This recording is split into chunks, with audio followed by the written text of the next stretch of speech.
أعوذ بالله من الشيطان الرجيم بسم الله الرحمن الرحيم السلام عليكم ورحمة الله وبركاته. الحمد لله إن الحمد لله نحمده ونستعينه ونستغفره ونعوذ بالله من شرور أنفسنا ومن سيئات أعمالنا من يهده الله فلا مضل له ومن يضلله فلا هادي له أشهد أن لا إله إلا الله وحده لا شريك له وأشهد أن محمدا عبده ورسوله أما بعد.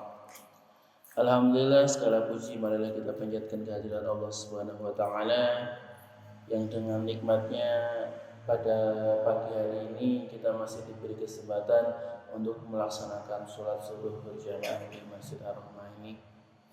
Salawat dan salam selalu kita aturkan kepada junjungan kita Nabi Muhammad sallallahu alaihi wasallam, kepada seluruh keluarganya, para sahabatnya, para tabi'in, para tabi'ut tabi'in, dan semoga kita semua selalu menjadi bagian dari pengikut beliau sampai hari kebangkitan kelak.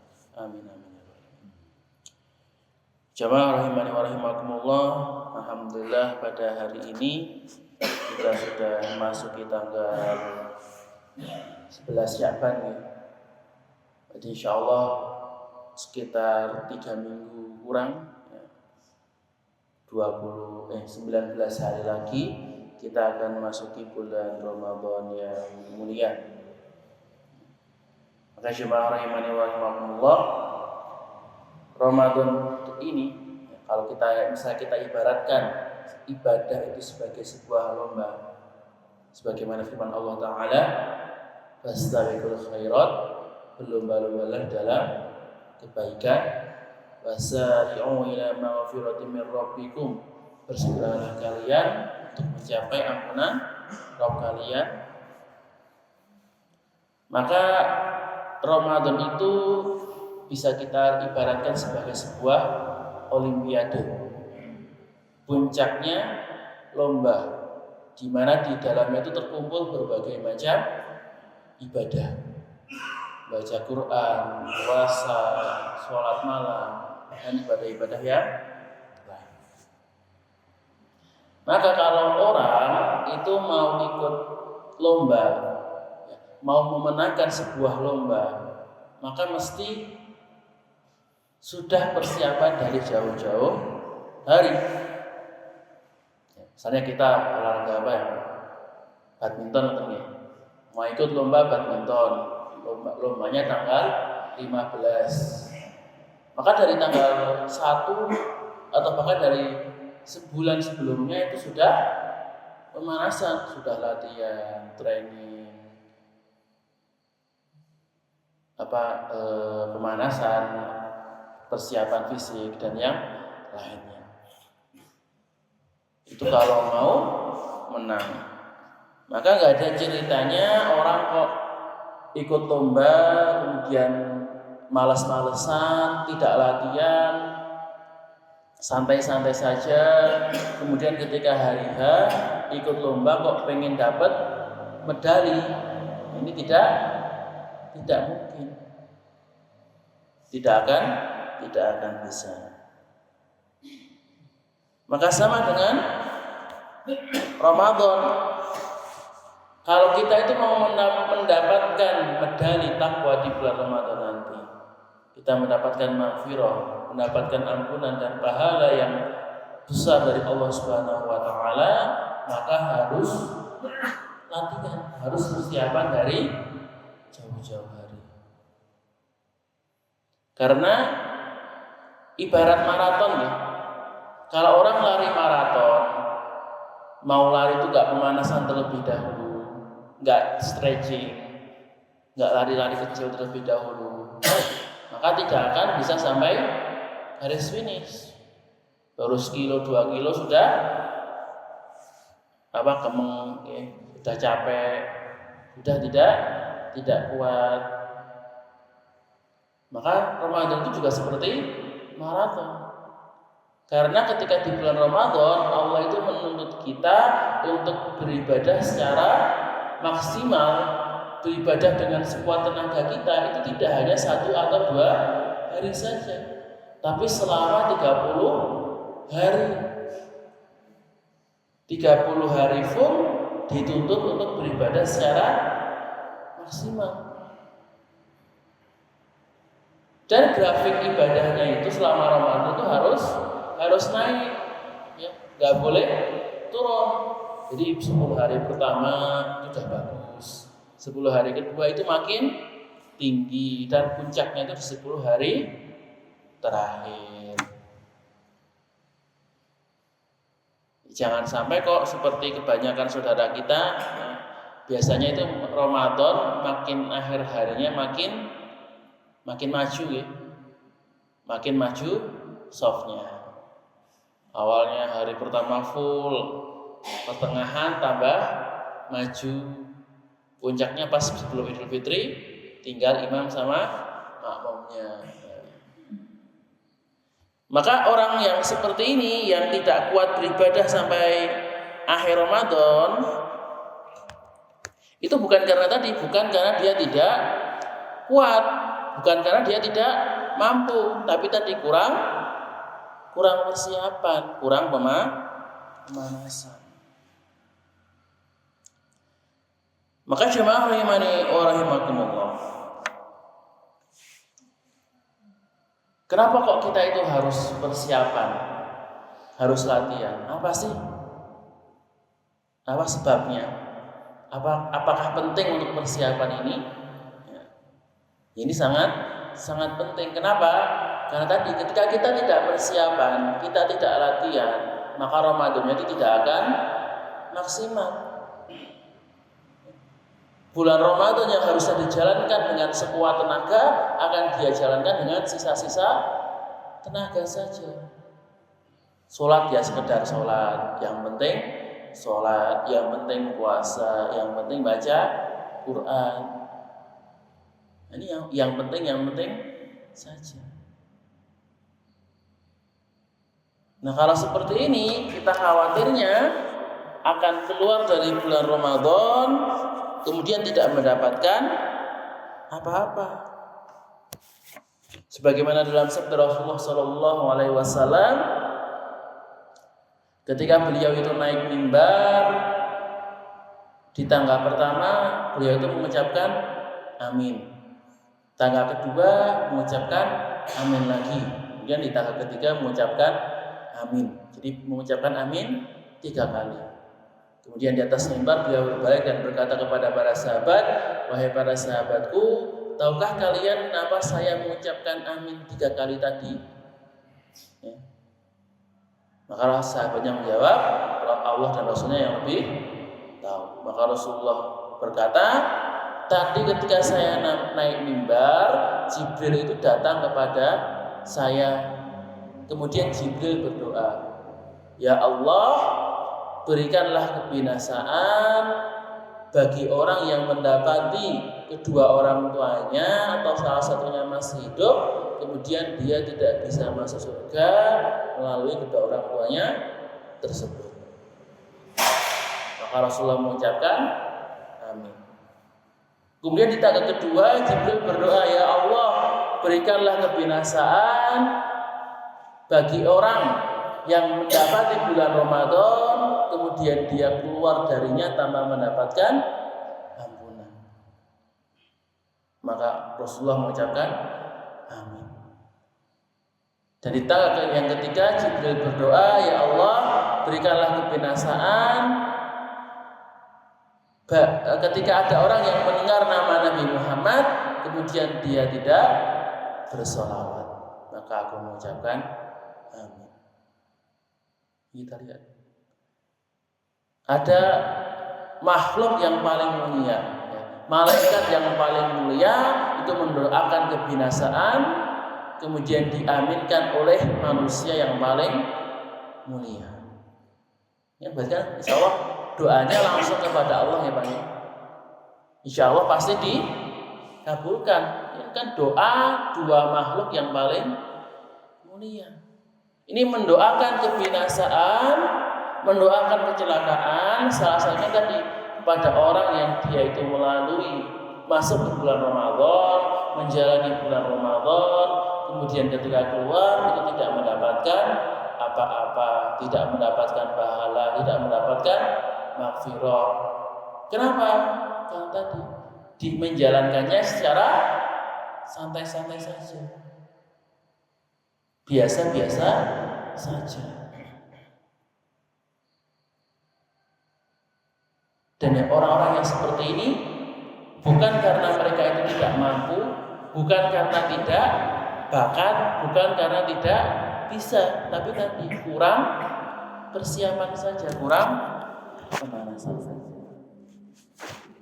Maka jemaah rahimani wa rahimakumullah, apa saja persiapan yang bisa kita lakukan supaya Ramadan kita itu berjalan dengan baik, supaya kita bisa menjalankan ibadah di bulan Ramadan secara maksimal? Maka yang pertama adalah persiapan ilmu. Umar bin Abdul Aziz mengatakan, barang siapa yang beribadah kepada Allah tanpa ilmu, ya, maka dia akan terjerumus ke dalam kerusakan.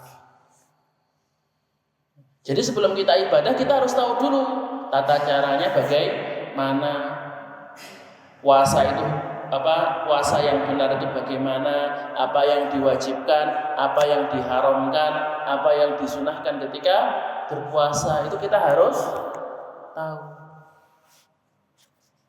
Nanti kalau orang kok beribadah tanpa ilmu, jadinya seperti orang yang berbuat bid'ah, membuat ibadah-ibadah yang tidak ada dasarnya.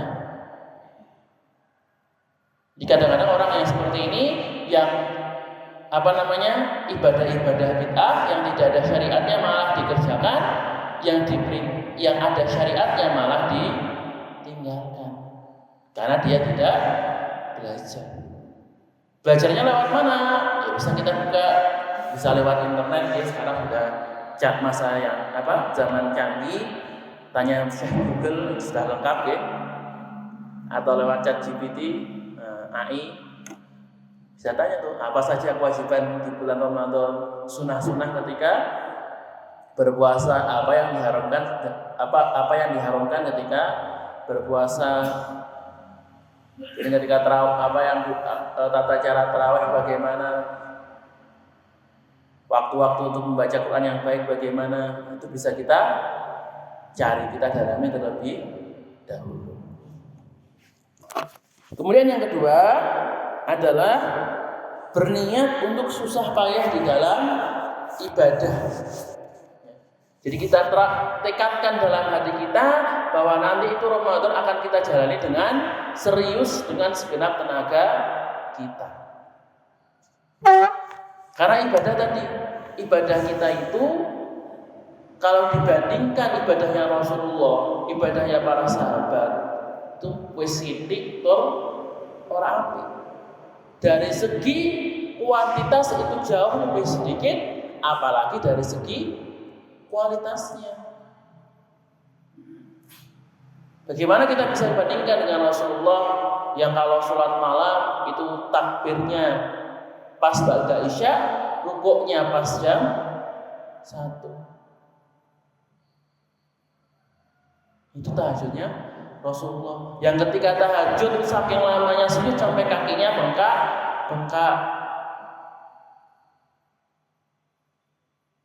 Jauh sekali kalau kita dibandingkan dengan ibadahnya para salafus saleh.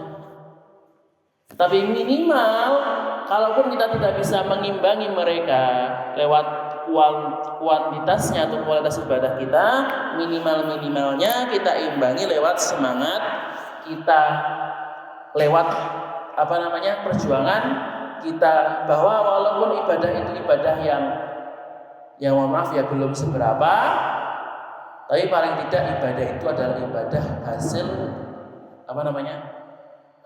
ibadah sekuat tenaga kita, ibadah maksimal dari kita, bukan ibadah yang hanya santai-santai saja, ibadah yang hanya dengan sisa-sisa tenaga saja, ibadah yang dilakukan di waktu luang saja. Tapi bagaimana kita itu benar-benar mengerahkan seluruh tenaga kita, meluangkan waktu kita untuk beribadah. Jadi meluangkan waktu untuk ibadah, bukan malah beribadah di waktu luang saja. Kemudian yang ketiga itu kita berlatih untuk ibadah, latihan. Kalau kita di Ramadan mau puasanya lancar, mau bisa baca Quran banyak, bisa khatam berkali-kali, bisa sholat malam rutin, sholat tarawih tidak pernah sholat tarawih tidak pernah ketinggalan, bisa i'tikaf, maka harus latihan dari sekarang. Ya, bagaimana ceritanya ke orang misalnya setiap harinya itu jangankan baca Quran, tapi mushafnya saja lupa taruh di mana, kemudian ketika Ramadan mau membaca sehari 3 juz. Nggak bisa, susah seperti itu. Kalau bisa paling 1 hari 2 hari bisa baca, kemudian hari ketiga sudah capek, sudah futur. Maka latihan dari sekarang, mushafnya mulai kita buka, sholat malam mulai kita rutinkan, sholat sunnah mulai kita kerjakan. Sehingga ketika kita sudah terbiasa dengan ibadah sebelum Ramadan, maka di bulan Ramadan itu ibadahnya akan lebih ringan. Untuk sholat tarawih itu lebih enak, untuk baca Quran itu lebih nyaman karena sudah terbiasa. Kemudian yang keempat adalah menyiapkan tabungan dana. Jadi kan Ramadan itu kan bulan infak, bulan sedekah, di mana Rasulullah menyontohkan bahwa di bulan Ramadan kedermawan beliau itu berlipat-lipat dibandingkan di luar Ramadan. Maka kita siapkan. Nanti di Ramadan berapa banyak kita mau berinfak, kita tabung dari sekarang. Jadi nabung itu bukan hanya untuk lebaran saja. Kalau orang kan biasanya kalau nabung ya untuk beli baju, untuk beli nastar, untuk jalan-jalan, wisata, lebaran. Ya seperti ini boleh, tidak masalah. Kita nyiapkan tabungan untuk lebaran itu tidak masalah. Tapi jangan lupa Ramadannya juga harus disiapkan. Bahkan yang untuk Ramadan itu harus jauh lebih banyak. Minimalnya sama. Kalau misalkan kita menyiapkan untuk lebaran berapa anggarannya? 2 juta untuk keperluan lebaran. Maka untuk infak Ramadan ya minimal harus sama 2 juta juga. Itu minimal. Syukur-syukur bisa jauh lebih besar. Nah, bagaimana bisa berinfak sebanyak itu? Ya nabung dari sekarang. Kita siapkan dari sekarang. Supaya nanti ketika bulan Ramadan tidak ada alasan, saya nggak bisa infak karena nggak punya uang, saya nggak bisa sedekah karena tidak ada uang. Nah sebelum-sebelumnya itu ngapain? Mas sebelum Ramadan tidak siap-siap, harus persiapan dari sekarang. Dan yang terakhir adalah jamaah rahimani wa rahimakumullah, yaitu menyiapkan target. Kita itu nanti di Ramadan mau apa, target kita, tujuan kita itu apa, itu kita tulis supaya menjadi motivasi, menjadi pendorong kita untuk ibadah. Kita tulis aja, kita mau khatam berapa kali, kita mau sholat sunnah berapa rakaat, kita mau sholat tarawih berapa rakaat, atau mau mengisi taklim, mau ikut majelis ilmu berapa kali, di mana saja, mau sedekah berapa banyak, mau ngasih makanan orang berbuka berapa, itu kita tulis semua. Kemudian kita tulis di HP atau di dinding. Nah, itu menjadi motivasi kita. Jadi ketika kita melihat, oh ya Allah, ini kok saya targetnya seperti ini, ya ibadahnya juga harus disesuaikan. Yang targetnya baca Quran dalam bulan Ramadan khatam 2 kali, ya sehari minimal 2 juz. Jangan malah targetnya khatam 2 kali, sehari cuma 10 halaman. Nah, ini kan tidak sesuai target. Jadi ketika kita punya target, ibadah itu jadi ada patokannya gitu. Jadi sehari ini harus berapa kali baca Quran berapa banyak, harus sedekah berapa banyak, sholatnya berapa rakaat. Itu ketika ada target jadi lebih teratur, tidak mut-mutan ya. Jadi kan kalau tidak ada target biasanya jadi mut-mutan. Wah, kalau lagi semangat baca banyak, kalau lagi males baca sedikit. Nah, seperti kan ibadahnya jadi tidak maksimal. Insya Allah kalau ada targetnya, ada tujuannya, maka ibadahnya itu lebih terfokus, lebih tertata, dan insya Allah akan mendatangkan manfaat yang jauh lebih banyak. Masyaallah, rahimahullah. Mungkin cukup sekian yang bisa saya sampaikan pada pagi hari ini. Sebagai akhir kata bahwa marilah kita menyiapkan diri kita untuk menyambut bulan Ramadan. Dan jangan sampai ketika kita mendapati bulan Ramadan pada tahun ini kita menjalankannya dengan tidak dengan semangat yang tinggi, ya dengan rasa biasa-biasa saja, sehingga menghasilkan ibadah yang begitu-begitu saja. Dan semoga ketika kita menjalankan bulan Ramadan kita mendapatkan pahala dan maghfirah yang maksimal dari Allah Subhanahu wa taala dan mendapatkan medali ketakwaan daripada kita. Amin ya rabbal alamin. Aku kalau ada jika ada salah kata maka datangnya dari diri saya sendiri dan saya mohon maaf sebesar-besarnya, dan jika ada kebenaran maka datangnya dari Allah Subhanahu wa taala, dan semoga kebenaran ini bisa kita terapkan dan di dalam kehidupan kita sehari-hari. Nuh wa astagfirul khairat subhana rabbika rabbil izzati amma yasifun wa salamun alal mursalin walhamdulillahi rabbil alamin. Assalamu alaikum warahmatullahi wabarakatuh. سبحان ربك رب العزة عما يصفون وسلام على المرسلين والحمد لله رب العالمين. صدق الله العظيم.